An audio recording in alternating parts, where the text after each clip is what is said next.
I'm sure we are heading for some kind of a record, if not a world record, because we're going to be racing at Turffontein for the fourth time in 5 days. Yes, indeed, having two tracks has certainly been a tremendous help. We raced on the standside track Monday, Tuesday and Thursday, which was yesterday. We raced on the inside track. Now we're back on the standside track, which will be the venue for the Betway Summer Cup. A reminder, barrier draw next Wednesday. Without further ado, let us look ahead to playing and investing in that buy pot, and we can only do that if we have funds in our Betway accounts. And what easier way to do it than go to your local convenience store, online, or your garage, buy that blue voucher, access that code on the voucher, and you're up and running. By 15:35, you should have your bipod on and to help us through. Yesterday wasn't such a good one, and it's not anybody's fault but the favourites, who is now scratched. And Mr. Marie, are we going to go confident, or are you now feeling a few bruises and licking your wounds? No, I'm confident in banking this favourite in the first leg of the bar pots. How are you doing, sir? All right. Listen, if she misses the top two, then you know it's time for a break. Exceedingly glam. Yes, the Form 1 wasn't done any favours. The third and the fourth place runners ran unplaced in the next start. But you know what? She meets the right field to get it right. Having her peak run, it looks like she's improving with each and every start. And if you see her, she's quite a big daughter of Widow Winter. I think there's more to come. Don't write off just yet. So yes, confident bank in the bar pot, but you know, we're not going to make money. She's restricted in the betting. Let's play the exacta and focus on bankering number 2, Exceedingly Glam. For second, we're going to go 5, Great Notion, and 7, Lapis Lazuli. Now you can see there's not much separating the two of them, and they lightly race. So I think they have more to offer than the well-exposed number 1, Mocha Macaroon, and 3, Tipperary. So let's take that exacta and get off onto a winning note. All right, so we run to our slider for that bipod, and it is banker the 2, Exceedingly Glam. And one thing that Mr. Marie omitted to mention is that penultimate run form line is where the winner of the first race came from yesterday, would have been just behind Exceedingly Glam, and that is Under the Rainbow. You've got to have that bipod on 15:35. It is afternoon twilight racing at Turffontein. All right, we go to our second exotic of the evening. It is going to be at 4:10 this afternoon, the off time to race number 2, the start of the place accumulator. And once again, a reminder that blue voucher will come in very handy. Now, the other story I didn't tell you after or before race 1 is that anything of the value of 50 Rand or more, and you're in line to win a share of that 50,000 Rand prize money that has been set up by our proud sponsors, Betway. Right, we get into race 2 at Take a Bet, a winner number maiden plate over the 1400 meters, and we've got an 18-10 favorite in form, Gavin Arena, after a double on the inside track yesterday. Teams up with Fabian Abib, and it is the 7 Shabal, who was first seen at the races on the 24th of September, which would have been that public holiday Heritage Day. In the same race was the 3 Baynek and the 4 Gold Rush Kid. Let's hand over to Mr. Marie, and he can guide us through as to how we negotiate race 2. Yeah, I'm not really a fan of that form line. In saying that, this was a lovely debut by Chabal. And you know what? The word has been out for the son of Give Me the Green Light for a couple of days now.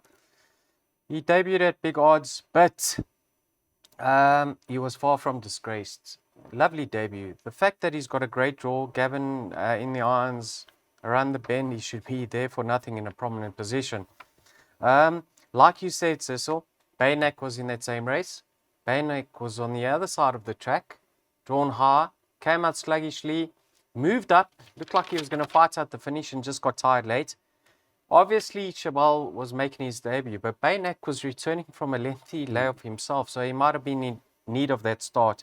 So I'm not going to sit here and really want to separate the two of them. I think that there won't be much in it once again. Now, in that race, and you touched on it, was Lewin Klappel's mount, Gold Rush Kid. He doesn't have the best form, to be quite frank. And he wasn't too far behind them. So if you are playing trifectas and quartets, he's a natural inclusion, but it doesn't give me confidence enough to say that they will fight it out, because I'm a little bit wary of that form line. If Serrano, who was very costly last time out, produces his best form, and has come on for the gelding, I think he could be the one to beat. Let me just state this. If he was well drawn, he would have certainly formed part of my play. He's fitted with the blinkers. I don't know how he's going to go, returning from a layoff, from a wide draw. Don't know what the tactics are going to be, if he's fit enough to push forward. And then Let's Pay a Poke. I'm honestly done with him. He's proving very costly to follow. So yes, I've gone 2 horses in the opening leg of the PA. All right, now the last horse mentioned by Mr. Marie, please take note, change of ownership at time of publishing. It was the colors of the Dragonstein. The last time out, in fact, had already been bought by Mrs. Sterling Miller, TKP Racing Pty Limited, normally Mr. Trevor Pillay, a man who loves his racing. That is 10 past 4 of Time to Race 2. All right, you're with us here on Waiting to Win as we look ahead to the start of a busyish local weekend. We're racing at turffontein, a twilight meeting which would have commenced at 15:35 with the first of 8. Race 3 forms the first leg of the Pick 6, and that's off at 4:45. And of course, you have that blue voucher that you've loaded, and even if you bought the minimum, 50 Rand, I'm sure you had a few Rand over, you would still be able to afford 5% of what would be the suggested pick 6 by our learned friend and colleague, Mr. Marie. It is the race number 3. Catch the Unmissable live acts on the 30th of November, merit rated 83, divided handicap. It's over the 1,000 meters. Please take note of a weight change. Since winning on Monday, King of Venus from an inform Sean Terry stable will now be upped from the published 59 to 60.5 kgs. That is the weight, and that merit rating goes up that £3, which equates to that 1.5 kgs to 84. Right, Mr. Marie, all said and done. Var Park Inform stable. By the way, the scratching is the 7 golden chandelier, leaving us a field of 8. Yes, opening leg of the Pick 6. I've omitted the fairest 6 of year, Kindred Heart and Basingstoke. I've only gone with numbers 1, 3, and 5. Now, Chieftain and King of Venus met a week ago. Was it on Monday? Monday, yes. Yeah, that was the last race of the afternoon, if memory serves yeah, right. and you know what? Chieftain was very, very costly on that occasion. Many punters expected him to get it right. I was a little bit unhappy in running at 10. It looked to me as if he was hanging towards the inside. That may have cost him victory. Now he's having his peak run. Clearly he's taken that race well, as has King of Venus, and there's not much going to be separating the two of them once again. King of Venus, since returning from that layoff, is in cracking form. Half a kilogram better off is Chieftain. Now, what's interesting, go back 3 runs in King of Venus's form line. When returning from that lengthy layoff behind What a Tiger, have a look who ran second on that occasion. Var Park? Var Park. So Var Park beat King of Venus, and Var Park is 4 kilograms better off. But King of Venus was returning from a lengthy layoff. Yeah, so I think I'll get through the first leg of the Pick 6. I certainly hope so. 1, 3, and 5. Looking on paper, Var Park, the fact that the stable's turned and he could get a nice run behind Kindred Heart, could be the value, but he's limited. All right. So now I did say to you, if you did invest in the minimum 50 Rand as far as purchasing that blue voucher, you will be able to get 5% of what is the total outlay of the Pick 6 courtesy of Daryl. 1,080 Rand, 5% will give you 54 Rand. That is at the Pick 6, starting race 3, 4:45. No doubt the speedsters will take center stage in more ways than one. Merit rated 100 is race number 4. The first leg of the first jackpot, and that should be on by 20 past 5. So halfway stage is 20 past 5 to our twilight meeting at turffontein this evening. And just having a quick look at the top of the boards, a strong hand for the Johan Janssen van Vuren stable. They had Chieftain favourite in the preceding race. They've got Cosmic Star to be partnered by regular partner Mr. Gavin Arena, 33-10. Stable companion and a winner last time out, Karangatang, 3-1.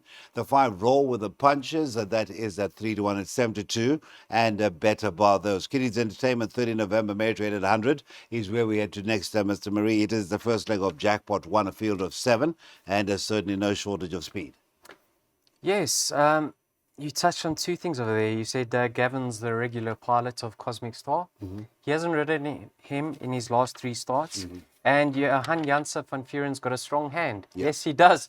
If if he gets rolled of here, Cecil, I'm out my exotics. Hopefully not the PA and the bipod, Yeah. but the pick six and the first jackpot will be gone because I've only got numbers 1, 2, and 4. Now, Cosmic Star, last time out he contested a handicap. It wasn't a bad effort. It was his second run after a layoff. But more importantly, Gavin reunites with the son of Erupt. Now, he sat on him 10 times for 4 wins and 4 seconds. So he gets a great tune out of him. The reason why I bank him, yes, he's drawn on the right side, but it appears as if the pace is more towards the inside. Karangutang's very quick. So is the filly Virginia Beach. They're drawn towards the inside. So I don't know how the race is going to unfold for Cosmic Star, but I like his chances. Now, Karangutang, I think Trent will suit him. You know, this horse is a difficult customer. I think he likes to be left alone in front and not be bustled. And Trent has got soft hands, so if he gets a clean break with that 2.5 kgs off his back, will be a big help. So he may prove very difficult to peg back. Lovely victory last time out. Now in that same race, Yamadori took part and he flashed up late, having his first start for Johan. He was dropped in from a wide draw. Now on paper, one will say he can't reverse the form because he's only half a kilogram better off for a 4-length beating. But I liked what I saw on that occasion. Last time out was a very strong field, having his second run after rest. If you watch that replay, he showed a lot of pace. He fell back, but he rallied late, and Great Tricks has obviously franked that form. But having his peak run, Yamadori, will be a factor over here. I actually think he's overpriced. So I've gone all of numbers 1, 2, and 4. 1, 2, and 4. It's all about the Johan Janssen van Vuren stable. That is the 1, Cosmic Star. Number 2, Karangutang. And the 4, Yamadori, having that proverbial peak run and the third run for the Johan Janssen van Vuren stable. So just to remind you, 5:20 is the off time to race 4. You're still with us on our Waited to Win, proudly brought to you by the sponsors of the 2024 Summer Cup, which is due on the 30th of November. And of course, they are also the sponsors of the very exciting 2024-2025 PSL. That is the Betway PSL, which is certainly building up a very good momentum. Pirates leading, which is an anomaly in itself. Let's get to race number 5. First leg of Jackpot 2, Mr. Marie. And one of my favorite horses, and I've been waiting for this horse to come back. And we'll see how it goes today after that lengthy break. Number 3, Miss Carletta. Blew everybody away first time out, and the price tells you the story, 75-1. But proved that was no fluke, and certainly... well, coming back, I'm sure the owner, Sarah Clark, will be very delighted to see her charge on the track again. I think the connections were shocked that she actually won first time out. A lot of stamina on the dam side. Yeah. So I think they were of the opinion that she's going to be a runner for feet. But she's got some class about her, this filly. But there's a comment in the front of the computer form. She's not fancied today. Mr. Matchett said she will need the run. Now, this is a 2-cornered contest on in the betting and a 1-cornered contest at the weights. Strictly at the weights and ratings, Mia Moo's the right one. But don't read too much into that. Mia Moo's exposed. She's had many starts, whereas Committee Storm hasn't. She's only had 2 starts to date. So, yes, Mia Moo at the ratings, the right one, and will be hard to beat. But Committee Storm's unexposed. You know, they were devastated she got beat on debut. They put her away because they knew she's got ability and she's much better than that effort, and it worked a treat. She's obviously benefited from the time off. Last time out, never in doubt. Had a look at the time though, Cecil. The same day, Exceedingly Glam ran, and there was nothing separating the two of them on time. So, although it was impressive, the time wasn't that great. So, for that reason, Mia Moo having her peak run, last time out, second run after a layoff, overdoing it over the 1400, if I'm not mistaken. 1500. Yeah, so Mia Moo, just because it looks like she's primed for this and a lot in her favor, healthy respect for Committee Storm. Okay, I could have touched on the stable companion to the 3, Miss Carletta, but we are happy to go with your selections. Sorry, I'm saying Committee Storm. It's Committee. Komiki, yes, of course, Komiki D. All right, that is the jackpot 2 getting underway at 5 minutes to 6. Okay, so the sun will be setting at 18:35, and this race is off at 18:30. It is our top liner on the evening. It is that the 2024 renewal of the listed Summer Pudding Handicap, a winner of the Summer Cup.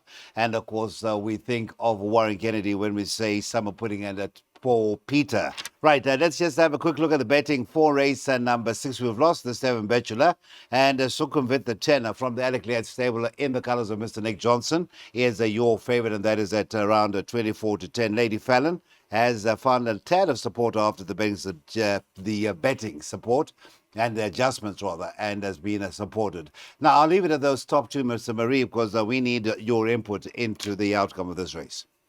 Yes, I'm relying on the Yellowwood form line, the Yellowwood handicap, the run behind Olivia's Way. Sukhumvit, Lady Fallon, Champagne Cocktail, and Juliet Tango. Now, Sukhumvit came up trumps on that occasion. It was her second run after a layoff. She's still over racing in running, which is a huge concern, but Malaselia's got lovely hands on in the saddle, and I think if he can assist her in relaxing, she will fight it out. Lady Fallon, a natural inclusion, because towards her inside is Dynamo. She's going to break well, and I'm sure Craig Zaki's just going to slot in behind her. Third run after layoff, I thought she should have finished a touch closer last time out to Sukhumvit, because Craig had to find himself through traffic, weaved through traffic. Maybe it cost him a length or so. So having her peak run, and I love the way she's moving. Prior to that layoff, she wasn't moving very well. And the Sting will be out the ground. Although the going's good, the Sting is certainly out the ground. Then I'm going to include Shalandra's choice, number 11, Julia Tango. I liked what I saw last time out. She was given a chance from a wide draw at the back of the field. She stayed on stoutly. This filly or this mare's talented, and with no weight to shoulder, I know she's under sufferance over here. She'll be thereabouts. A lovely inclusion for trifectas and quartets. And I'm not writing off Champagne Cocktail just yet. Although it's her second run after a layoff, I thought she was far from disgraced when returning from a layoff. So Lady Fallon, my top choice. The balance of the Yellowwood handicap runners to fill in the trifecta. All right, so that is Mr. Marie. 3, 6, 10, and 11 will be the suggested boxed exacta. Don't leave out Julia Tango, who actually has been nibbled at long odds of around 19 to 2 now. That is our feature of the evening. It is just before the sun sets at 18:30.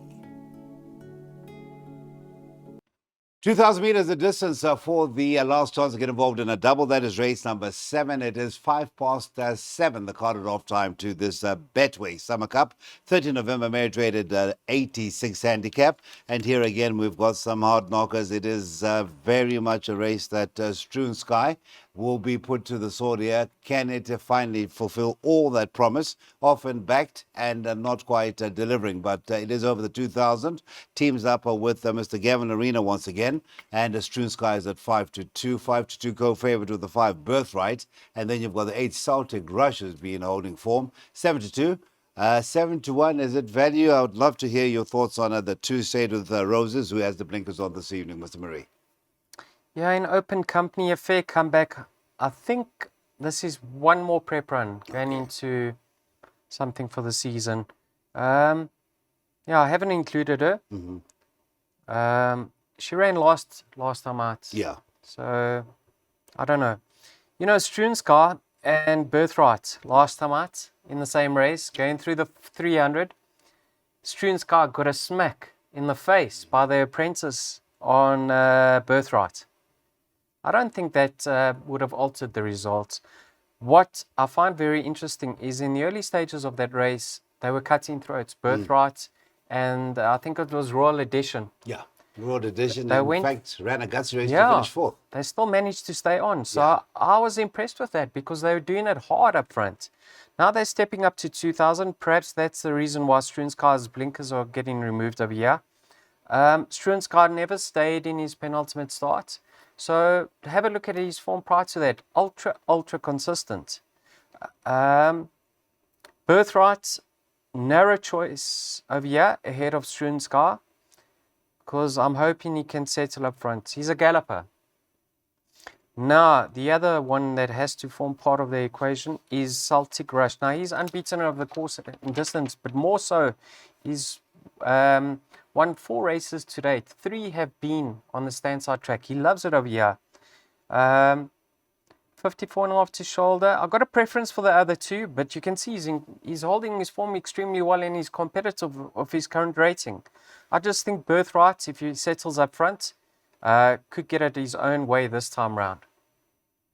Right, so now your suggestion is that the race will be 1, 5, and 8, and they form the first leg of the last double, which starts with our penultimate race, number 7, at 7:05. Strewn Sky, one-time winner from 12 outings and 7 placings. This evening could be the evening, but Birthright is given the narrow thumbs up by Darryl. All right, so it is, of course, race number 8. A nice way to round off proceedings at Turffontein on the inside track. That is on the eve of our return to the standside track for night racing, and that is Friday the 15th. Now, next Turffontein race meeting, Friday the 15th, is the Medway 72. It's over the 1,200 meters. A form update that will be of interest. The 7, Just Var, got that win at the second time of asking, and now that it is with the Grant Maroon stable, and that merit rating had plummeted, and was a winner. That was by a quarter of a length behind another returning horse, and that is a Bearded Gown, returned as part of the string of a bar and Borters.